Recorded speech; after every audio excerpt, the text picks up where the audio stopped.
இந்த உலகத்தில் யாருக்கும் தப்பிக்க முடியாத ஒரு விஷயம் இருக்கு. அது என்ன தெரியுமா? மரணம். எவ்வளவு பெரிய ராஜாவாக இருந்தாலும், எவ்வளவு பணக்காரனாக இருந்தாலும், ஒரு நாள் எல்லாரையும் தேடி வருவார். மரணதேவன் யமா. யமன் என்றால் பயம். அவர் வரும்போது ஒரு உயிரும் தப்பிக்க முடியாது. ஆனா இந்த உலகத்தில் சில மனிதர்களை யமன் கூட தொட முடியாது என்றால் நீங்கள் நம்புவீர்களா? ஆம், அது ஒரு உண்மை. யமன் கூட பயப்படும் ஒரு சக்தி இருக்கிறது. அந்த சக்தி என்ன தெரியுமா? பழமையான காலத்தில் ஒரு சிலுவன் இருந்தான். அவன் பெயர் மார்க்கண்டேயன். சிறுவயதிலிருந்தே அவன் முழு மனதுடன் சிவபக்தனாக இருந்தான். அவன் வாழ்க்கையில் ஒரு சோகமான உண்மை இருந்தது. அவன் ஆயுள் 16 வயதுக்கே முடியும் என்று விதிக்கப்பட்டிருந்தது. அந்த நாள் நெருங்கிக் கொண்டே வந்தது. அவன் பெற்றோர்கள் அழுதார்கள். ஆனா மார்க்கண்டேயன் மட்டும் பயப்படவில்லை. அவன் என்ன செய்தான் தெரியுமா?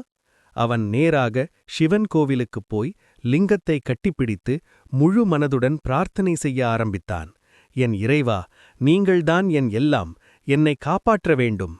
அந்த நேரத்தில் அங்கே ஒரு அதிர்ச்சி சம்பவம் நடந்தது. மரணதேவன் யமா தன் பாசக்கயிறுடன் வந்து நின்றார். மார்க்கண்டேயா, உன் ஆயுள் முடிந்துவிட்டது, என்னுடன் வா. ஆனா மார்க்கண்டேயன் விடவில்லை. அவன் இன்னும் பலமாக சிவலிங்கத்தை கட்டிப்பிடித்தான். யமன் கோபமடைந்தார். அவர் தனது பாசக்கயிறை எறிந்தார். அந்தக் கயிறு மார்க்கண்டேயனை மட்டுமல்ல, சிவலிங்கத்தையும் சுற்றிக் கொண்டது. அடுத்த நொடி ஒரு பெரிய ஒளி, ஒரு அதிர்ச்சி. அந்த சிவலிங்கத்திலிருந்து சிவா உடனே வெளிப்பட்டார். சிவபெருமான் கோபத்தில் யமனை நோக்கிப் பார்த்தார். என் பக்தனை தொட தைரியம் எப்படி வந்தது என்று. அவர் யமனை அடக்கினார்.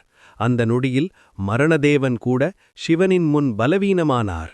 மார்க்கண்டேயன் காப்பாற்றப்பட்டான். அவருக்கு சிரஞ்சீவி வாழ்வு கிடைத்தது.